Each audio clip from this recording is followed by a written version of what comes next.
Bonjour et bienvenue dans Epion, les voix du bien-être. Je m'appelle Amira Garbi et dans ce podcast, je vous fais découvrir des clés et outils pour cheminer vers votre bien-être personnel de manière globale et harmonieuse. Ici, je donne la parole à des praticiens, thérapeutes, chercheurs, écrivains qui font bouger les lignes du bien-être en proposant des approches et des outils innovants pour prendre soin de soi au quotidien. Ce podcast n'a aucune prétention médicale. Il est juste informatif. Pensez à demander l'avis de votre médecin si cela est nécessaire.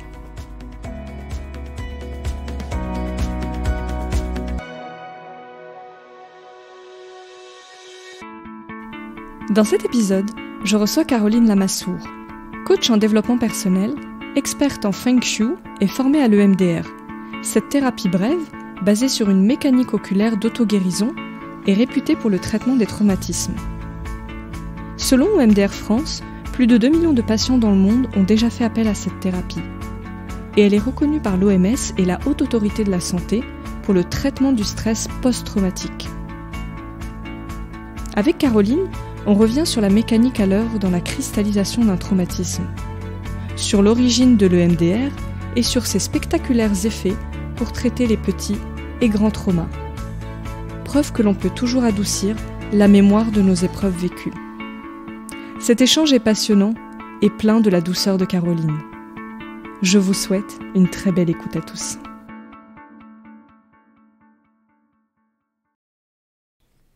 Bonjour Caroline. Bonjour Amira. J'espère que tu vas bien aujourd'hui. Oui, ça va très très bien, vraiment très bien, merci. Super, je suis ravie de te recevoir dans Epion Podcast aujourd'hui Caroline. On va parler d'un sujet hyper intéressant qui est l'EMDR, cette psychothérapie qui s'appuie sur les mouvements oculaires. Mais avant ça, je voulais qu'on parle un petit peu de toi pour te présenter à nos auditeurs, auditrices, que tu nous racontes un peu qui tu es et surtout ce qui t'a amené à l'EMDR dans ta vie. Écoute, d'abord, je te remercie pour ton invitation. Ça me fait vraiment plaisir que tu me donnes l'occasion de parler de cette pratique qui me fascine, qui me passionne. Et donc, je te remercie vraiment de mettre ça à disposition de tes auditeurs et auditrices parce qu'on est là pour aider et j'espère que si on peut planter quelques petites graines pour aider aujourd'hui, ce sera vraiment utile. Alors, je m'appelle Caroline Lamassoure. J'ai changé de vie il y a 15 ans, une quinzaine d'années. J'ai travaillé d'abord dans l'aéronautique, dans le secteur aéronautique. Je vendais des moteurs d'avion. Donc tu vois, on est loin de la thérapie. Mais finalement, c'est pas tout à fait vrai. Je ne vendais pas les moteurs d'avion. Mon rôle, c'était de mettre les bonnes personnes en relation de chaque côté. Et du coup, j'étais déjà un pont. J'étais déjà celle par qui les bonnes relations devaient se faire, par qui les gens devaient se parler, donc trouver les bons interlocuteurs pour qu'ils se disent les choses justes entre eux. Et finalement, c'est un peu le fil conducteur de ma vie. Et puis, au bout de plusieurs années, en fait, avec mon mari, on essayait d'avoir des enfants et ça n'a pas marché. Et un jour, on m'a dit, désolé, mais là, on est au bout de ce qu'on peut faire, des processus que l'on peut faire pour vous aider à avoir des enfants. Donc là, tu imagines combien ma vie s'est presque écroulée, en fait. J'ai senti vraiment la terre s'ouvrir sous mes pieds. Et le lendemain, en allant au bureau, je me suis dit, mais ma vie ne peut pas continuer comme ça. Je peux pas faire comme si tout était comme avant, alors que là, ma vie vient de changer radicalement. Et donc, très rapidement, je me suis décidée à faire autre chose. J'ai fait un bilan de compétences et très rapidement, j'ai déterminé une discipline à laquelle je voulais me former, qui s'appelle le coaching de vie. Donc pendant 2 ans, je me suis formée au coaching de vie. Ça a changé ma vie, ça a changé mes postures, ça m'a appris énormément de choses sur moi. J'avais déjà commencé une thérapie. Ça m'a appris énormément de choses sur la vie, sur mon rapport aux autres, sur mon rapport à la vie, sur mon rapport au monde. Et puis je me suis lancée. En parallèle, je me suis aussi lancée dans une formation au Feng Shui. Le Feng Shui, c'est l'acupuncture de la maison, on va dire. Je pensais pas en faire mon métier et finalement, j'en ai fait aussi une partie de mon métier puisque s'occuper de soi et s'occuper de chez soi, c'est exactement la même chose. Donc voilà, ça c'est la première partie de cette deuxième carrière, on va dire. Et puis au fur et à mesure que j'avançais, notamment dans le coaching de vie, si tu veux, je me suis aperçue que on est quand même à la limite de la thérapie très souvent parce que c'est quand même très intime et que il me manquait des outils lorsque mes clients m'amenaient un gros pavé dans la mare en plein milieu de la séance. Donc je renvoyais sur mes confrères et consoeurs thérapeutes, sur des amis thérapeutes, psychothérapeutes, sur des psychologues.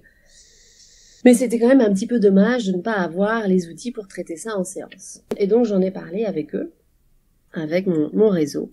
Et finalement j'ai décidé de me former à l'EMDR.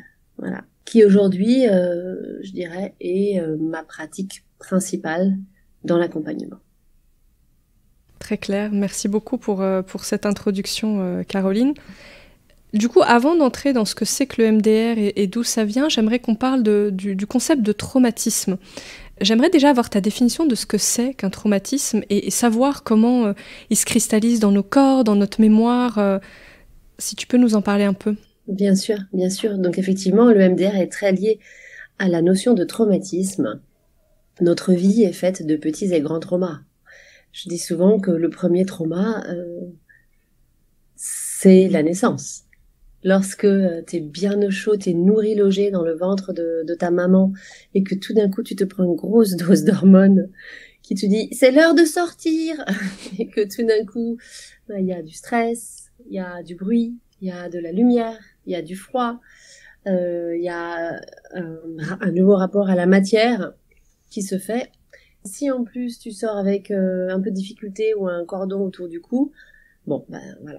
Tu vois, t'es déjà dans le traumatisme. Donc, le traumatisme, pour moi, pour faire vraiment simple, c'est un événement qui affecte ta vie et que tu ne digères pas. Donc, la meilleure métaphore, c'est presque la digestion. Tu vois, quand t'as quelque chose que tu n'as pas digéré, eh bien, t'as l'estomac lourd. Ça te reste sur l'estomac.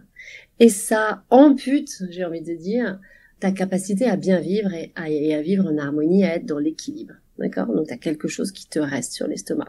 Et bien, le traumatisme, c'est la même chose. C'est une forme de mémoire bloquée dans ton cerveau qui n'a pas trouvé sa place, qui n'a pas été digérée et qui, petit à petit, va induire chez toi des comportements adaptatifs pour faire avec. Donc, la vie est bien faite, le cerveau est bien fait, donc on s'adapte. Mais en se suradaptant, ça nous bouffe beaucoup d'énergie et puis ça dérègle certains pans de notre vie. Donc vraiment, je dirais que la métaphore avec la digestion est peut-être la plus simple pour comprendre ce qu'est un traumatisme. Est-ce que ça répond à ta question? Oui, quand tu dis mémoire bloquée, est-ce que ça veut nécessairement dire qu'elle est inconsciente, dont on n'a pas prise dessus? Ça peut être conscient, ouais. Non, ça peut être conscient, bien sûr. Ça peut être conscient. Lorsqu'on a été victime d'un accident, par exemple, c'est conscient. Ça veut pas dire qu'on l'a digéré. Hein, ça veut pas dire qu'on a trouvé tout le sens à ça. Les animaux, il semblerait que les animaux, eux, c'est très intéressant par rapport à nous, c'est peut-être une des choses qui nous différencie. Les animaux, lorsqu'ils subissent un choc, par exemple une gazelle poursuivie par un lion, je te dis n'importe quoi dans la savane, tu vois, donc elle est choquée, elle est peut-être attrapée par le lion, et en fait, elle ne se débat pas tellement. Elle va se figer. Donc naturellement, elle va faire le mort. Ok ? Pour peut-être faire croire au lion que finalement, c'est pas de la chair fraîche. Et pour qu'il s'en désintéresse. Mettons qu'elle s'en sorte et que le lion fuit pour X raisons. Il va y avoir une période donc de figement et elle va d'elle-même se défiger par le mouvement. Donc elle va se remettre en mouvement et ça va défiger en fait la position dans laquelle elle s'est mise et elle va pouvoir repartir et reprendre sa vie. Eh bien, ce défigement, nous ne sommes pas toujours capables de le faire en fonction du contexte, des circonstances et aussi de l'analyse peut-être intellectuelle qu'on y met. Tu vois, des conséquences potentielles que l'on peut anticiper aussi. Que non, ça peut être tout à fait conscient. Il y a des traumatismes inconscients. Il y a des choses qui sont forcément refoulées. Le cerveau étant bien fait, quand on a eu des douleurs ou des événements dans notre vie, notamment dans l'enfance, qui sont inacceptables, extrêmement choquants, eh ben on fait ce qu'on appelle de la dissociation. Et c'est très bien. La dissociation, tu peux réexpliquer pour ceux qui connaissent pas? C'est comme si tu veux, tu avais une part de toi qui s'extrait pour ne pas vivre ce choc-là. C'est tellement énorme, c'est tellement difficile que tu ne veux plus jamais vivre ça. Donc tu te dissocies et tu te coupes notamment de tes émotions et de tes sensations physiques et de tes ressentis. Okay, pour ne plus jamais avoir à vivre ça. Donc quelque part, ça te sauve. Parce que ce que tu vis, c'est tellement atroce que tu ne pourrais pas le supporter. Tu deviendrais fou. Et donc cette dissociation, elle est utile. Le problème, c'est quand elle dure dans le temps. Et que tu ne reviens pas, comme la gazelle, à l'état naturel, en fait, à l'état premier. Et que du coup, ça va induire chez toi des comportements qui vont être dysfonctionnels. Et ce trauma, d'ailleurs, il est forcément le sien, ou c'est le nôtre, disons, ou on peut l'hériter aussi des générations précédentes, parce qu'on parle beaucoup aussi de cette notion de mémoire cellulaire et des traumatismes transgénérationnels. Oui, c'est une très bonne question, Amira. On travaille en transgénérationnel, beaucoup. On fait beaucoup de transgénérationnel en EMDR, parce que, effectivement, on hérite des bagages de nos aïeuls. On le voit dans les histoires, par exemple, de déplacement de population. On le voit aussi Moi, je travaille beaucoup en transgénérationnel. On voit ce que l'on porte, par exemple, sur une lignée d'hommes ou une lignée de femmes. Il peut y avoir des violences sexuelles. Il peut y avoir, par exemple, des vœux de chasteté, des vœux de silence, tu vois, qui t'impactent encore des générations après. Voilà, et que tu vas réparer. Et ce faisant, tu vas aussi réparer ta lignée, libérer ta lignée et libérer surtout les générations d'après. Ouais, donc c'est quand même un beau cadeau. C'est un beau cadeau et c'est indispensable. Et effectivement, c'est intéressant de le voir comme ça en transgénérationnel. Et du coup, quand ce traumatisme est inconscient, comment on sait en fait qu'on souffre d'un potentiel traumatisme? Parce que parfois on ne le sait pas. C'est quoi les symptômes? Qu'est-ce qui peut nous alerter du coup? Voilà, ce sont les symptômes en fait. Eh bien, c'est justement quand tu ne sais pas d'où ça vient. Donc ça peut être des symptômes dépressifs, de l'anxiété, ça peut être des phobies un peu inexpliquées. Ça peut être des TOC, ça peut être des troubles du comportement alimentaire, ça peut être des douleurs, tu vois, ça peut être un stress chronique. Donc il y a toute une galerie de symptômes qui peuvent te mettre sur la voie d'un traumatisme potentiel. Il faut savoir qu'en EMDR, on va travailler en ce qu'on va appeler EMDR trauma. Donc là, vraiment, il y a un événement, un deuil, un accident, ou par exemple les personnes qui ont été victimes des attentats ces dernières années. Voilà, là c'est identifié. Et il y a l'EMDR thérapie, que je pratique beaucoup, où là tu vas aller chercher dans l'histoire de la personne ce qui serait à la source de comportements aujourd'hui qui sont dysfonctionnels et donc de ces symptômes. Donc on ne s'attache pas aux symptômes. Jamais, jamais. On part du symptôme pour revenir en arrière, à la source. À la source, il y a toujours quelque chose. Il y a toujours un dérèglement, il y a toujours un événement ou une série d'événements ou un contexte récurrent qui va aller créer un dysfonctionnement traumatique. Si on parle du coup maintenant, si on rentre dans le détail de ce que c'est que l'EMDR, déjà, que veut dire EMDR? Je ne sais pas si c'est des acronymes. Et quelle est la petite histoire derrière l'EMDR? D'où ça vient?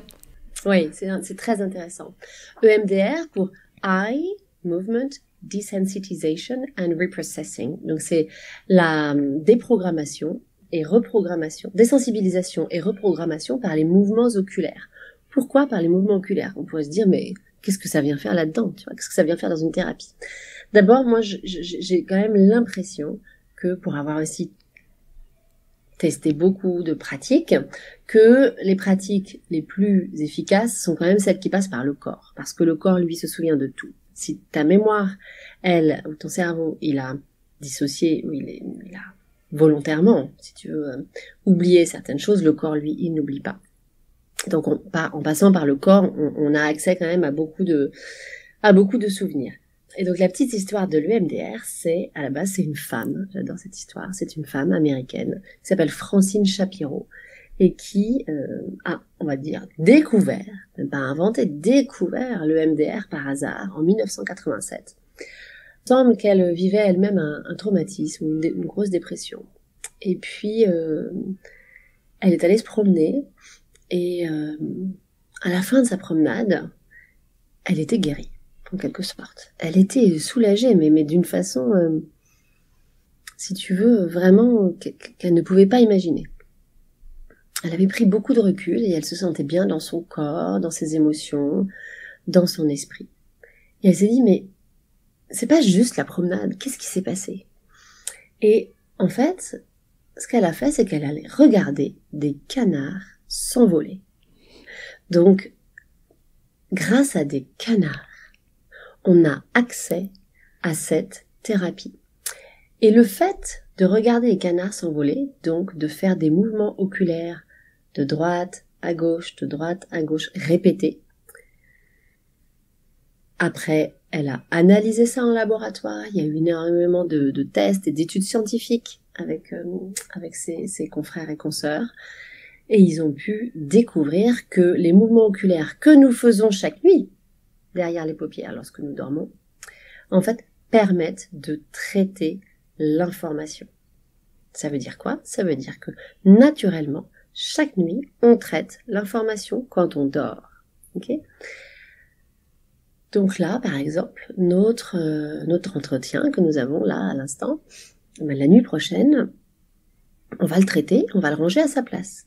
Okay? On va l'archiver et il va être à sa place. Voilà. Mais tout ce qui est mémoire bloquée, dont on ne sait que faire, qui n'est pas digéré, va donc ne pas être traité, ne pourra pas être archivé. Okay? Donc c'est ça ce qu'on va aller chercher dans notre vie qui bloque.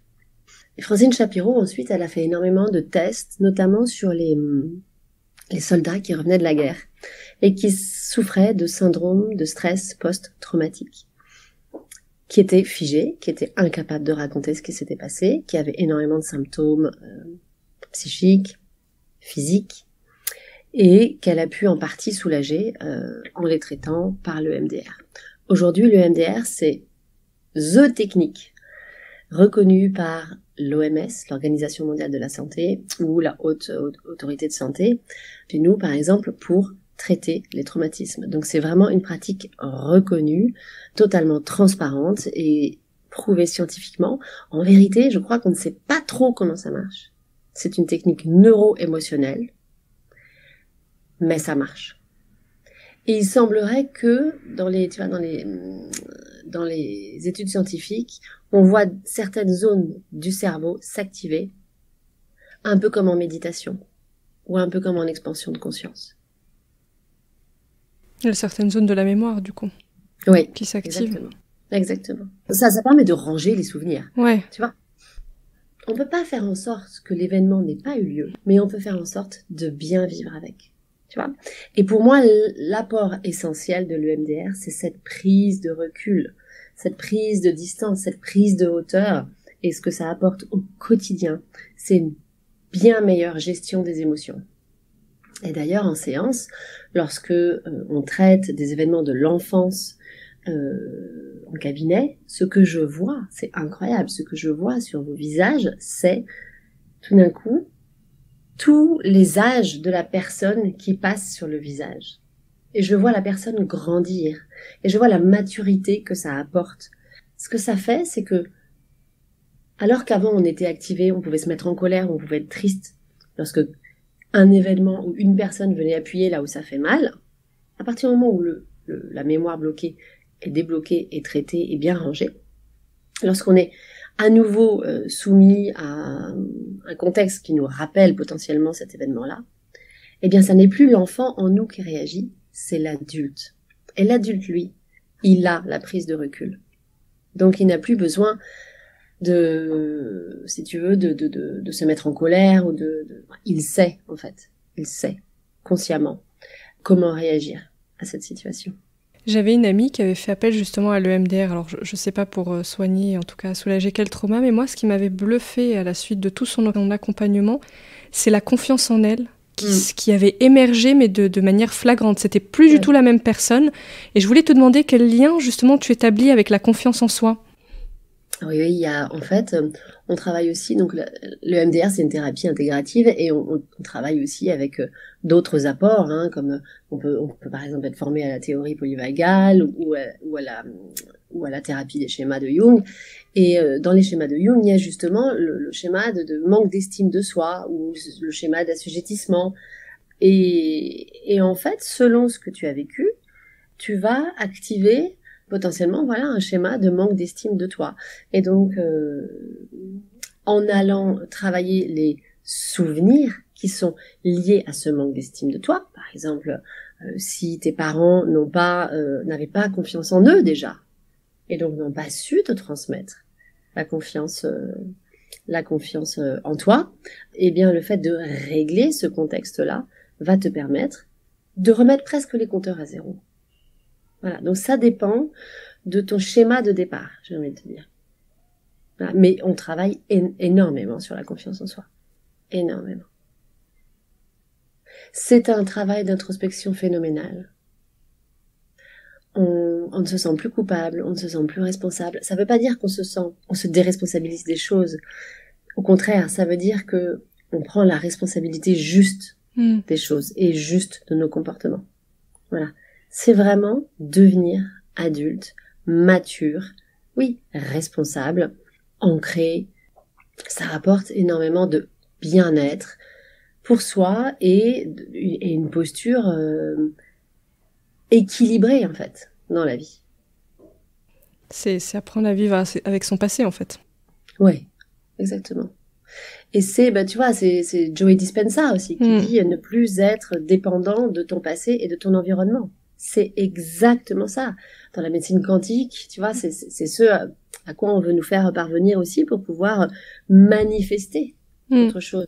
Donc, tant que tu es dans ton trauma, tu manifestes, en fait, quelque part, ce trauma dans les actes quotidiens, dans tes pensées, dans tes paroles, dans tes actes. Okay ? Lorsque tu traites l'information biaisée, tu vas pouvoir manifester toute autre chose. Et tu n'es plus effectivement dépendant de tes schémas transgénérationnels, de ce dont tu as hérité du contexte familial, de l'environnement familial, et tu n'es plus activé par exemple au travail, par une remarque de ton N+1 qui t'est mal luné ce jour-là. Ça lui appartient. Ça parle aussi de lui. Tu vois ? Ouais, ça c'est hyper important et très intéressant que ça parle des autres effectivement et pas forcément de moi. Exactement. Tout le monde est un bon candidat pour le MDR ou il y a des personnes avec lesquelles ça peut ne pas fonctionner ou matcher, du moins? Alors, sur le papier, on peut dire que tout le monde est candidat à l'EMDR. Il y a des personnes pour qui ça marche mieux que d'autres. Moi, je dirais que, de mon expérience, ça marche quand même vraiment si tu as accès à tes émotions, à ton affect, à ton ressenti. Parce qu'on va passer par, je vous l'ai dit tout à l'heure, par le corps, par le ressenti, par l'affect, pour aller à la racine du trauma. Donc les personnes dissociées, c'est beaucoup plus difficile d'avoir accès à la racine du trauma. Ça ne veut pas dire qu'on ne les prend pas, mais ça veut dire que avant de commencer vraiment la pratique de l'EMDR, il va se passer un certain nombre de séances dans lesquelles on va les rassurer, dans lesquelles on va faire une enquête. On va aller chercher les éléments. Ça commence toujours par une enquête pour tout le monde. Tu vois, on va aller chercher les éléments dans notre histoire qui peuvent expliquer ce que l'on vit aujourd'hui, qui peuvent expliquer les symptômes. Voilà. Donc potentiellement, oui, tout le monde est un bon candidat. Si vous avez accès à vos émotions et à votre ressenti physique, là c'est sûr, ça marche. Honnêtement, dans 80-90% des cas, ça marche. Voilà. C'est un peu plus dur, c'est la dissociation. Voilà. Ok, et à tout âge? À tout âge, on traite les bébés et on traite... Ah, les bébés aussi, ouais. Ah, ça marche super bien sur les enfants, intéressant. sur les bébés. Bien sûr, sur une naissance qui a été difficile. Difficile, ouais. On peut traiter... on traite la maman. D'abord, on traite la maman.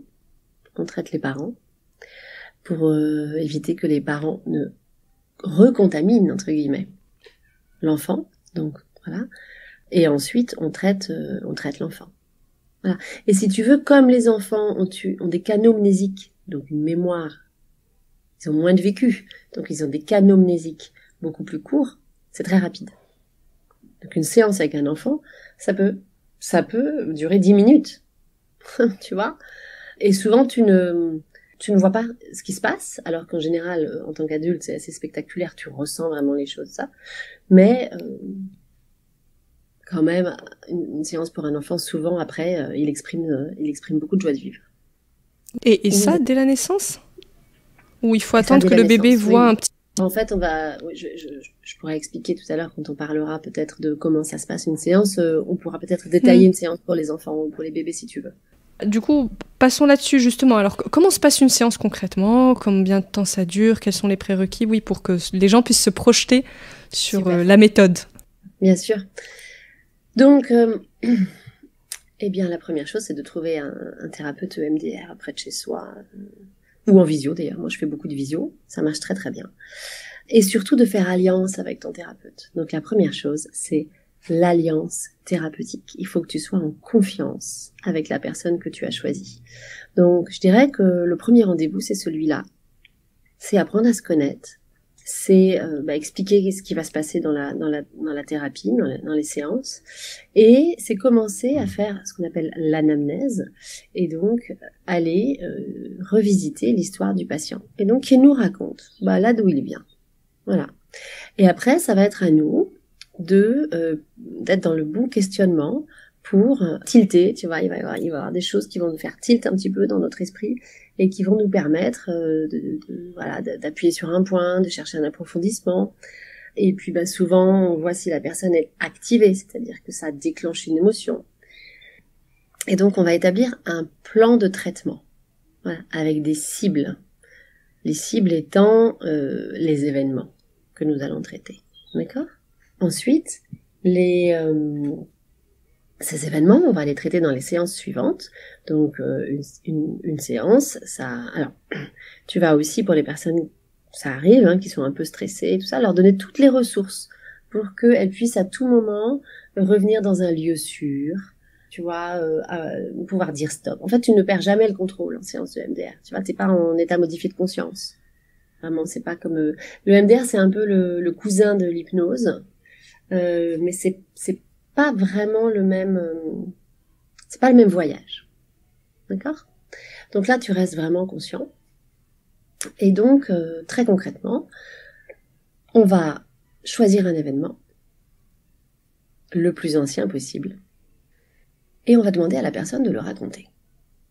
Alors, ça n'a pas besoin d'être dans moult détails. Pourquoi on demande à la personne de le raconter ?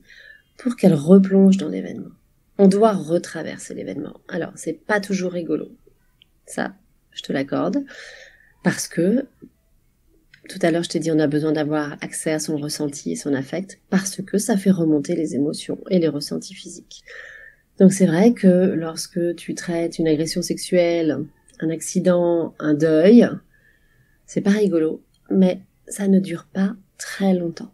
Donc, on retraverse l'événement, on est là, nous, avec la personne, on s'assure que la personne puisse le supporter, et on commence les mouvements oculaires et ce qu'on appelle le tapping, qui sont des stimulations bilatérales sur les genoux ou sur les épaules, droite-gauche, ok,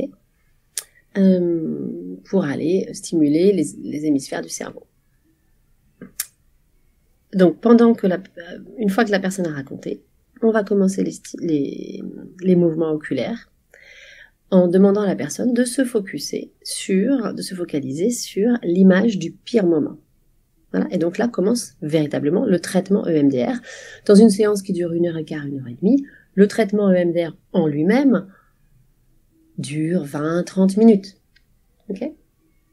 Et puis, on va mesurer, on a des échelles de mesure, on va mesurer en fait l'impact de cette image traumatisante, de cet événement traumatisant sur la personne au fur et à mesure du traitement. Et donc, petit à petit, on voit que ça baisse en intensité. Donc, par exemple, tu vas partir à 9 ou 10 sur 10 en termes de négatif global. Et puis, tu vas descendre au fur et à mesure du traitement. Tu vas descendre. Là, je suis à 7, je suis à 6. Et donc, voilà, comment elle est l'image du pire moment? J'ai l'impression que je prends de la distance. J'ai l'impression que je sors de la scène. Tu vois? Et c'est cette prise de recul dont je te parlais tout à l'heure. Cette prise de hauteur, en fait. Parfois, ça devient un peu noir et blanc ou sépia. Tu vois? Tu t'éloignes, en fait, de l'événement. Et ça, c'est le signe que tu es en train de ranger tes souvenirs.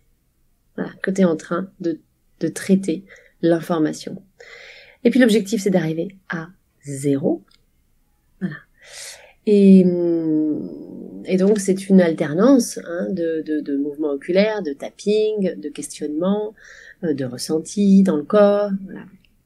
Et lorsque on arrive à 0, comment on sait qu'on est à 0? Quand on n'est plus activé. Quand soit on voit plus l'image, ou alors quand on la voit, ça nous fait plus rien. Plus de ressenti dans le corps, plus de tristesse, plus de colère, plus de peur. Non. Tu vois, au début, c'est... non, je le vois plus. Ça ne fait plus rien. Ou alors, non, c'était pas de ma faute, en fait. Non, mais ça m'appartient pas. Tu vois? Il y a une espèce de prise de conscience qui découle derrière. Voilà. Et ça, c'est magique. On peut être tout de suite à 0 ou il faut se remettre dans des situations qui potentiellement vont nous activer pour se dire là, tiens, je suis plus activée? Dans une seule séance, donc tu retraverses ton événement, donc tu pars forcément à 7, 8, 9, 10, ok?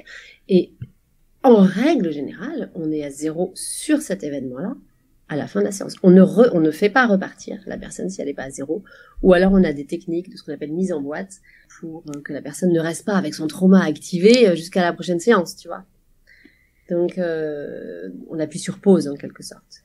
Mais en règle générale, on arrive à descendre à 0 dans la séance. Donc, il arrive que certains événements, la plupart du temps c'est le cas, sont traités en une seule séance. Je parle bien d'événements, d'accord? Des symptômes peuvent trouver leur origine dans plusieurs événements ou une série d'événements. C'est pas parce que tu as un symptôme dépressif ou d'anxiété que tu vas le guérir en une fois. Ça n'existe pas. D'accord? T'es là. Il faut plusieurs... Ça reste une thérapie brève. Donc tu pars pas sur une thérapie de 10 ans. Tu pars sur une thérapie souvent de quelques mois. Si vraiment c'est lourd, tu peux être accompagné pendant 2-3 ans, tu vois. Mais ça n'est jamais une thérapie de 10 ans. Et donc, à la fin de la séance, tu es désactivé. Donc, en général, tu repars déjà un petit peu mieux, très fatigué. Parce qu'en fait, tu vois, c'est un gros travail quand tu comme ça, reprogrammes, tu vois, tu désensibilises et tu reprogrammes. C'est comme tu travailles sur ton logiciel intérieur, si tu veux. Et donc, c'est comme déprogrammer un ordinateur pour reprogrammer une nouvelle information. Donc, tu te désinstalles pour réinstaller quelque chose de positif. Parce qu'en fin de séance, tu réinstalles une affirmation positive qui va aller programmer de nouveau les cellules sur un schéma positif. Voilà, donc tu ne pars jamais sans ça non plus. Et tu mesures si cette nouvelle installation positive est bien ancrée. Ensuite, il faut savoir qu'une séance de MDR continue à s'intégrer, le soin continue à s'intégrer dans les heures, dans les jours et les semaines qui suivent. On dit que ça travaille encore même pendant jusqu'à 6 mois. Voilà. Donc, qu'est-ce qui se passe après une séance de MDR? Eh bien, moi, ce que j'adore dans cette technique, c'est que c'est tout en douceur. Et donc, tu vas t'apercevoir, dans les jours et les semaines qui suivent, que ta posture est différente. Et tu vas dire, tiens, il s'est passé ça, et là, tiens, j'avais plus cette pensée négative comme avant. Tiens, ça, j'ai pas réagi comme d'habitude. Tiens, quand mon compagnon ou ma compagne me dit ça, je me mets plus en colère. Ou beaucoup moins. Voilà. Donc ça, c'est cette maturité presque dont je te parlais tout à l'heure. Voilà. Et donc ça s'intègre petit à petit au quotidien. Et c'est ça ce que j'aime, c'est que ça change vraiment ton quotidien. Voilà. Et ça change tes relations à toi-même. Et ça change la relation aux autres, qui est quand même le sel de la vie. C'est incroyable quand on t'écoute de se dire qu'après une séance comme ça, on peut être désactivé sur des événements qui nous pèsent. Enfin, c'est assez fou. Non, mais franchement, c'est fou. Franchement, c'est fou. T'as du mal à le croire. Tant que tu l'as pas vécu, t'as du mal à le croire. Il faut écouter. Moi, alors, bien sûr, j'ai essayé tous les protocoles.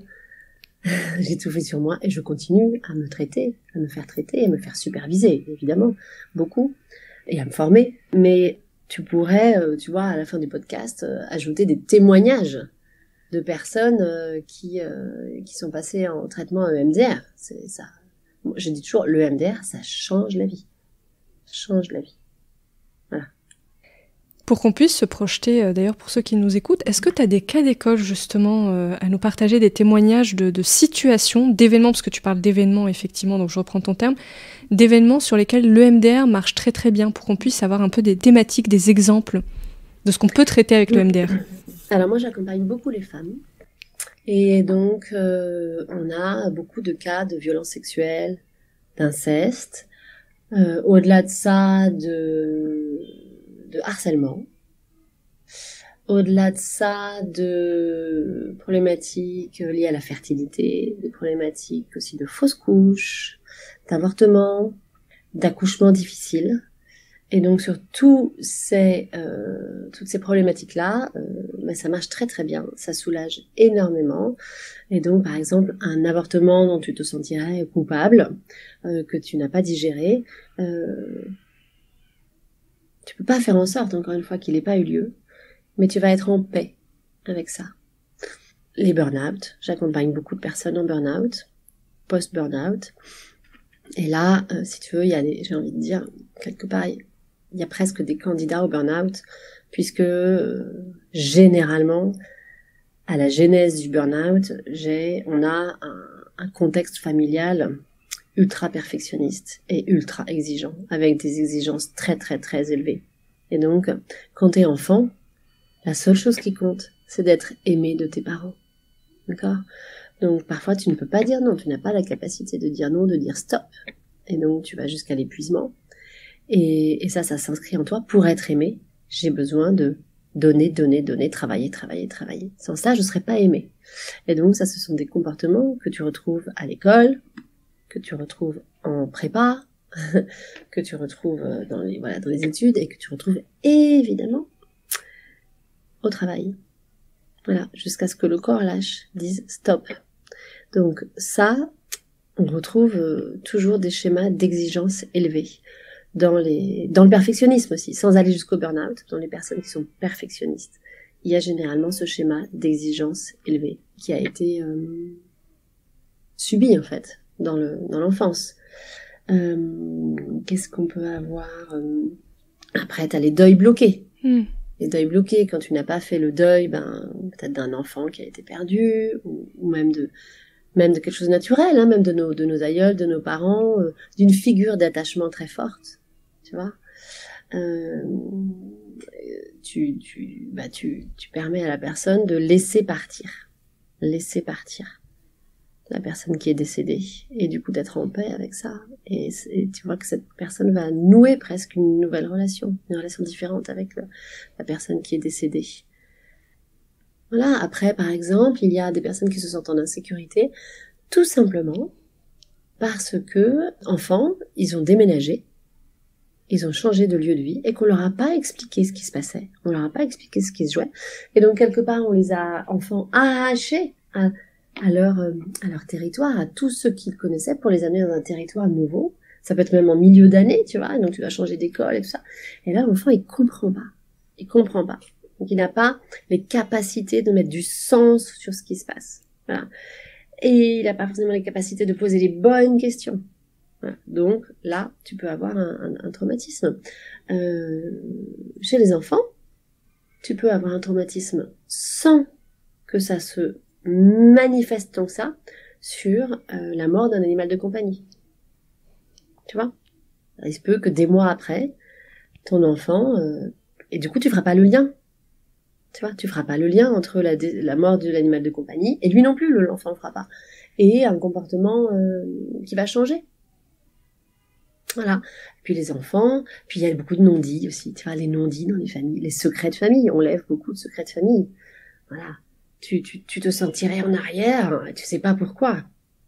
Ben oui, mais parce que le grand-père et la grand-mère, je sais pas quoi, tu vois, le grand-père battait la grand-mère, elle n'a jamais rien dit, voilà, des choses comme ça. D'ailleurs, avec le Covid, est-ce que toi, tu as observé une recrudescence justement de comportements un peu traumatiques comme ça? Parce que ça a été un événement collectivement traumatique, on va dire. Ouais. Alors, je n'ai pas de... En fait, ça fait ressurgir, ça fait remonter. Le Covid en lui-même, je n'ai pas de personnes qui viennent me voir en me disant j'ai été traumatisée par la période du Covid. En revanche, c'est sûr, ça a fait remonter chez nous beaucoup d'angoisse. Donc, il y a eu beaucoup d'angoisse et de symptômes dépressifs qui sont remontés après le Covid. Il y a pu avoir chez des personnes qui vivent seules, voilà, cette double peine en fait. Déjà, je vis seule au quotidien, la solitude je connais, et en plus tu vois, on remet une couche, donc, mais ça, quelque part, le Covid réactive. Mais initialement, avant ça, il y avait autre chose. Et c'est ça ce qu'on cherche. C'est pour ça que je te parle d'enquête, et c'est pour ça que ce métier me fascine tant, parce qu'en fait, il y a cette question d'enquête, tu vois, sur notre vie, sur là d'où l'on vient, sur notre passé, et sur là d'où viennent aussi nos aïeuls. Tu as parlé des phobies tout à l'heure, les phobies type j'ai peur de l'avion, ces choses comme ça. Oui, ça peut marcher, ça peut très bien marcher, les phobies sur les araignées, sur l'avion. Par exemple, je me souviens avoir traité une phobie de l'avion qui n'appartenait pas à la personne, mais qui appartenait à ses parents. Parce que un jour, ça c'est très concret, un jour, alors que cette personne qui était enfant, peut-être avait 6 ans, 6-8 ans, ses parents ont fait un voyage. Ils sont partis une semaine en amoureux. Et en avion, au retour, ils ont eu très très peur parce qu'il y a dû avoir des turbulences. Okay. Et ils ont cru qu'ils allaient mourir. Et notamment le papa s'est dit, mais c'est trop bête. En fait, on est partis tous les deux et tout ça. Et c'est trop bête. Si on laisse notre petite fille orpheline, elle était gardée par les grands-parents. Et il a eu tellement peur. Et il lui en a parlé à la petite fille en rentrant. Il lui a raconté, en fait. Bon, est-ce que ça valait vraiment le coup de partir? Voilà. Et puis la petite fille, aujourd'hui, elle a 40 ans. Et elle a peur de prendre l'avion. Et elle vient en séance, elle me dit « Je ne sais pas si ça peut avoir un lien, mais... » Voilà, donc dans cette enquête, tu vois, on est allé rechercher ça. Voilà. Et il se trouve que cette personne, elle avait peur de prendre l'avion quand ses enfants n'étaient pas avec elle. Quand ils sont tous les 4, ça va. Quand elle est seule avec son mari ou toute seule, ça va pas. Tu comprends le lien? Ouais, c'est puissant. Je pense qu'on a un bon aperçu de tout ce que le MDR peut nous apporter dans la vie. On arrive bientôt à la fin de cet échange, Caroline. Pour ceux qui auraient envie d'aller plus loin, creuser, est-ce que tu as des lectures à conseiller? Oui, bien sûr. Alors, d'abord, je vous recommande d'aller sur le site de MDR France, de regarder un peu la littérature. Il y a plein de choses, des études. Il y a des gros pavés, il y a des gros bouquins. Là pour vous, c'est imbuvable, donc n'allez pas voir ça. Mais toutes les lectures sur le traumatisme, sur le MDR sur Internet, sur le MDR France, par exemple. Et puis, moi, il y a 2 livres que j'aime beaucoup, qui sont le livre de Francine Shapiro, dans lequel elle explique tout ça. Ça s'appelle « Des yeux pour guérir ». Donc ça, c'est vraiment très bien. Et puis, celui qui a travaillé avec Francine Shapiro et qui a importé le MDR en France, on lui doit beaucoup, merci infiniment, c'est David Servan-Schreiber. Voilà, David Servan-Schreiber était un grand fan de MDR, formé à l'EMDR, et donc c'est celui qui en France l'a popularisé. Et il y a un livre qui s'appelle « Guérir le stress, l'anxiété et la dépression, sans médicaments, je sais pas quoi ». Voilà, et ce livre-là, il est vraiment super. C'est vraiment une bible. Donc, ce sont déjà deux bons points d'appui pour en savoir plus. Super, merci beaucoup Caroline. Pour finir, où est-ce qu'on peut te retrouver pour ceux qui auraient envie de se rapprocher de toi, d'entrer en contact avec toi? Ok. Écoute, j'ai un site internet, carolinelamassoure.com, donc vous pouvez regarder tout ce que j'y fais. Et puis je suis surtout très active sur Instagram. Donc caroline.lamassoure, j'y mets tous mes événements, je fais plein de choses, des ateliers, des retraites, J'interviens dans des événements, donc n'hésitez pas à aller regarder et puis surtout à m'envoyer un petit message. Je suis installée entre Paris et le Pays Basque, mais je consulte principalement au Pays Basque. Mais j'ai des clients dans le monde entier en visio, en France et tu vois même aussi dans le monde. Donc tout est possible en fait. Ne restez pas tout seul, surtout ne restez pas tout seul. Et parlez-en autour de vous et ne choisissez pas n'importe quel thérapeute. Peut-être faites pour recommander quelqu'un ou choisissez quelqu'un qui est dans un annuaire de thérapeute. Voilà. Et faites confiance à votre intuition. Pour encore une fois, on est tous formés à l'EMDR de la même manière, et après il y a ce que le thérapeute apporte dans sa façon en fait d'exprimer son art et dans sa façon d'amener les choses. Donc c'est l'alliance thérapeutique entre vous et votre thérapeute qui va être aussi actrice de votre changement et de votre mieux-être. C'est un très bon mot de la fin, je pense. Et je retiens surtout, ne restez pas seul. Et moi, je trouve que ça donne beaucoup d'optimisme, tout ce que tu nous as dit pendant cet échange, parce qu'il n'y a pas de fatalité finalement. On peut toujours se sortir de schémas qui ont été difficiles pour nous. Oui. Donc, c'est porteur de beaucoup d'espoir, je trouve.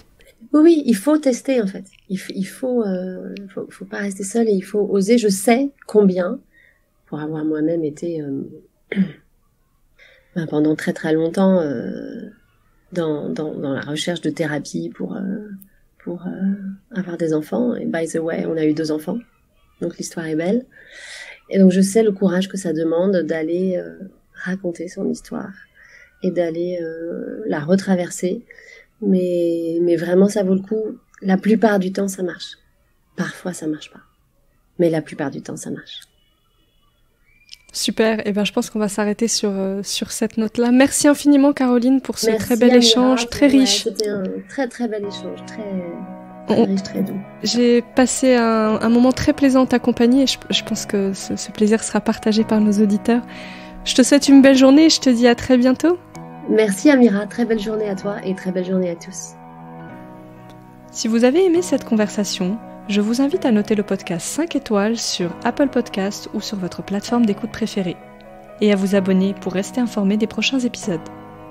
Vous pouvez également suivre notre actualité sur le compte Instagram Epion Podcast. Je vous dis à très vite pour de nouveaux échanges inspirants.